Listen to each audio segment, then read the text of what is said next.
G'day, Josh here, and we are live with the brand new Chess Rush update, the January update on the monthly update cycle, or update number 6, if we go back to when the game first launched. And we can see here that we have a few details on exactly what has changed. So let's have a quick look through here. Most of these I will have gone through in my early preview video, but it's nice to just make sure I didn't miss anything or that there aren't any additional changes. So number 1, upgraded Treasure Arena to Speedy Draft. Now players can experience Treasure Arena within a much shorter time. 2, new feature, the All-Star lineup. Players who've reached Master, which used to be King, can upload their lineups. And when I say their lineups, they get to choose one to upload. The lineups that have made it to the All-Star can be evaluated by other players, share and learn from one another. Gian, welcome to the stream. Redesign the recommended lineup interface outside of matches. Rename the recommended lineup feature to Preparation, which is accessible via the main menu. Players can customize their lineups under Preparation My Lineup. Added the equipment gallery feature for both in-match and outside of match. The in-match equipment gallery allows players to see equipment during matches in speedy draft mode, while the outside of match equipment gallery additionally allows players to check the details of classic equipment. Number 5, increasing tier awareness. Players that are ranked Gold 1 or above can see the changes in their tiers on the results screen. So it'll be interesting to track that in ranked games as well. 6, change squad clashes base points for victory from 80 to 70, further balancing the point earning efficiencies between different game modes. Number 7, updated rewards for Treasure Hunt. The new boards, Treasure Octopus and Hot Spring, have been added as exclusive rewards. Tons of board decorations are also available in Treasure Hunt. 8, this is an interesting one. Added an exclusive property for level 3 characters, movement speed plus 5%. So I guess the only time that really becomes relevant is during the what's now called Speedy Draft. During the carousel rounds, you'll have a slight speed advantage if you have a maxed out character. So we'll have to wait and see if that is the case or not. And number 9, added equipment pickup functions for characters. Upon tapping a piece of equipment, the character will move towards the square of the target equipment and pick it up, which is very nice. That's in Speedy Draft, obviously, that carousel there as well. Now, as we go through and claim our daily stuff here, I'm hoping that there is also, under events, an announcement here going through the patch notes. So that was exactly what I just read through. We've got Treasure Arena equipment upgrade. So this will be interesting as well. Added the Reforge feature, which can be used in the late stages of a match to randomly combine 2 pieces of basic equipment in the inventory into 1 piece of advanced equipment. Added a piece of new basic equipment, Flame Ring, which adds 50 magic damage to each normal attack. It can be combined into Icicle Gloves, Shocking Dagger 4, Grim Ring, and Staff of Purification, which is a new item as well. Beast and Everbloom should be exactly the same, Gian. There shouldn't have been any changes to those two, to the combo or the hero specifically. Number 3, added 4 pieces of basic equipment, Staff of Purification. Each normal attack deals an additional 100 magic damage and has a chance to remove all buffs from the target. Deals an additional 200 true damage upon removing buffs combined from Flame Rings. It'll be very interesting to see how that plays out in Speedy Draft. It's going to take a while to wrap my head around calling it Speedy Draft and not Treasure Arena. Then we have Bow of Sanctification, attack speed plus 40, deals physical damage equal to 7% of target's max HP combined from daggers. So the stronger the opponent is, the more damage that deals. That is very, very interesting, that interaction. Primal Mana, initial mana plus 30, recovers 10% of max mana every second combined from mana gems. And Gale Armor, armor plus 60, dodge plus 25% combined from armor. Then number 4, equipment adjustments.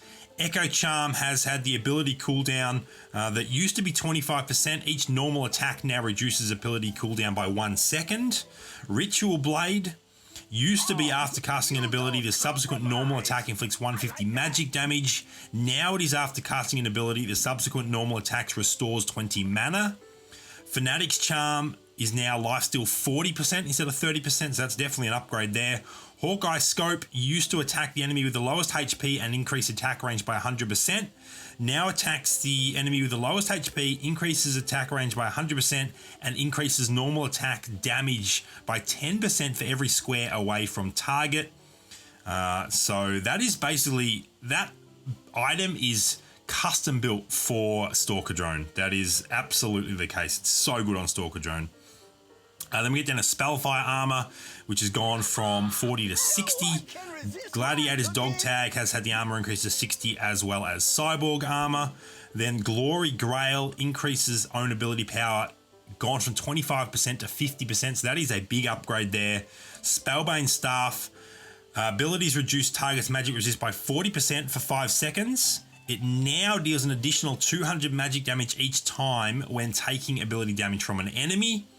Magician's Cape has increased magic resistance from 65 to 80. Cloak of the Phoenix, which I always thought was kind of underrated or overrated. It didn't really do a whole lot most of the time. It now revives with an extra 500 HP 2 seconds after being killed. So that will help it a little bit. Resistance Cloak. It did just reflect 25% of ability damage. Now, if the wearer's HP is below 50, it also boosts reflection by 50%. So that's pretty significant. Lone Wolf Helmet. What has it done? It's increased the percentage of the shield from 50% to 100% of max HP and increases damage done by 25% for 4 seconds. That's a big upgrade there as well. Source of Life.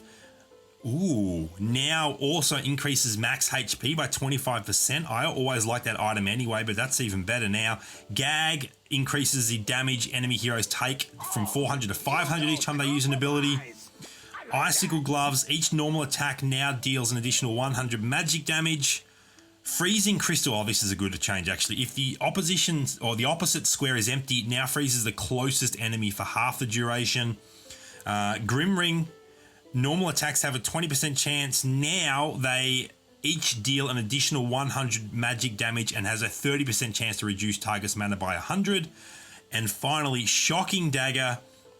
Now each normal attack deals an additional 100 magic damage and has a 30% chance to trigger lightning, dealing 300 magic damage to 3 targets. The second part of that was the same, but the first part, additional 100 magic damage for each auto attack, is very, very nice there. And then finally, we get through to the balance adjustments. There is a lot. We're only, what, 2 out of 3 of these update sections that I've read through. There is already a ton that's happened, but this is the meat of it essentially. So one, we have a new hero. Now, once again, I believe it is pronounced Nerja, but please correct me if you do. If you are Chinese and I'm butchering that pronunciation, I would love to have that corrected. And we did, of course, walk through exactly what Nerja does in my early preview video, so make sure to check that out if you'd like more information. Ice Tusk has been removed and Bangar has returned, but is now a Beast Warrior, as of course furries are not currently in the game. Now, the updated ability for Bangar leaps towards the farthest enemy and strikes 3 times, dealing a total of 600, 900, and 1400 magic damage. Each strike has a 100% leech effect and reduces a target's attack damage by 30% for 5 seconds. That seems pretty good for a one-cost hero, so I'm definitely looking forward to seeing just how he works. Ice Tusk was a decent one-cost hero to purchase early on, but I feel like the new Bangar might actually be better. As I get rid of a beard hair from my mouth. So that happens. Yes, Kuda Koklat, it is live, mate. Jump on in there. The update has hit. Download it from the App Store and you are good to go. It definitely ended a lot sooner than people were expecting. It ended roughly an hour ago, I think, or maybe half an hour ago, 45 minutes ago. And it started at, what, 10:30 my time, 11:30, 12:30, 1:30. It only took like 3.5 hours. That's pretty good. Okay. Hero adjustments. Now, this is the one thing that I was a little bit unsure on, apart from Siren. The rest of them I didn't know because it still had the old wording in the test server, but we'll get the full clarification here. So Siren ability now deals magic damage to all enemies within 1 square. For every unit hit, she gains a shield. Void Destruction. The ability has been adjusted. If the ability kills a target, then he gains an additional 30 mana and reduces ability cooldown by 30%, kind of like Head Reaper, where if it actually kills the target, then it helps it start chaining those together, which is kind of nice. Unicorn Cavalier. Unicorn Cavalier? I think that should say Wolf Cavalier. That's funny. It should say Wolf Cavalier. Attributes, ability, mana cost, and hero mana change to 40. She used to be 25 her mana cost, so that has increased, and the ability has been adjusted Throws a blade that bounces between enemies within 4 squares up to 3, 4, or 5 times after it hits a target. Each bounce deals physical damage equal to 30, 60, or 90% of attack damage and triggers special attack effects. So that is essentially a very slight nerf to Wolf Cavalier, because she was incredibly strong for a 2-cost hero, as you are all aware. General Puffer now attacks target and all its surrounding enemies within 1 square, dealing magic damage and reducing the target's armor. Armor reduced is equal to General Puffer's current armor. That is interesting. So you can actually boost that ability in a non-conventional way by using an armor item as opposed to a magic or ability increase item. Very interesting. Glutton, ability redesigned. This is super cool. I'm looking forward to seeing this animation in game. Pulls the farthest enemy close, dealing magic damage equal to 300, 500, or 750 plus 10% of own max HP, and stunning them for 1.5 seconds once they land. So not only does it deal damage and stun an enemy, but it puts them out of position as well. It is a leash effect, essentially. Combo changes. So warriors, we've now got 9 warriors, and we talked about this in the early preview video as well. There's now 9 hunters. The 9 hunter buff permanently increasing ally hunters' attack speed by 100%. 9 sorcerers, increasing ability power to 125 for all allies, or by 125 for all ally sorcerers. Oceanborn changed as well. Added the 3, so there's now 2, 3, and 4, and it now confuses a random enemy for X number of seconds, depending on whether it's 2, 3, or 4. There is now 6 Easterns, which is really, really good. All allies receive Iron Body when their HP drops below 40%. Not just Easterns, all allies. Reduces, it basically gives them immunity, full immunity for 3 seconds. You do need the legendary Nurjar to pull that off. Old Man G, welcome. And then finally, the other adjustment, shields are now enhanced by ability power. So if, for instance, Moonlight Dragon has ability power increased, then it will increase the effect or the strength of the shield that his ability actually bestows upon himself and another hero. Same thing as someone like Calamity. It's important to note there is no changes to the beasts or pet summons damage. I know that was potentially touched on as maybe coming, but it's not coming yet. If it is going to come, it will probably be for Season 4 of the game, but I don't know 100% if it will actually be implemented or not. Beasts or pet summons are definitely a little bit of an issue right now, so we will have to closely monitor that situation.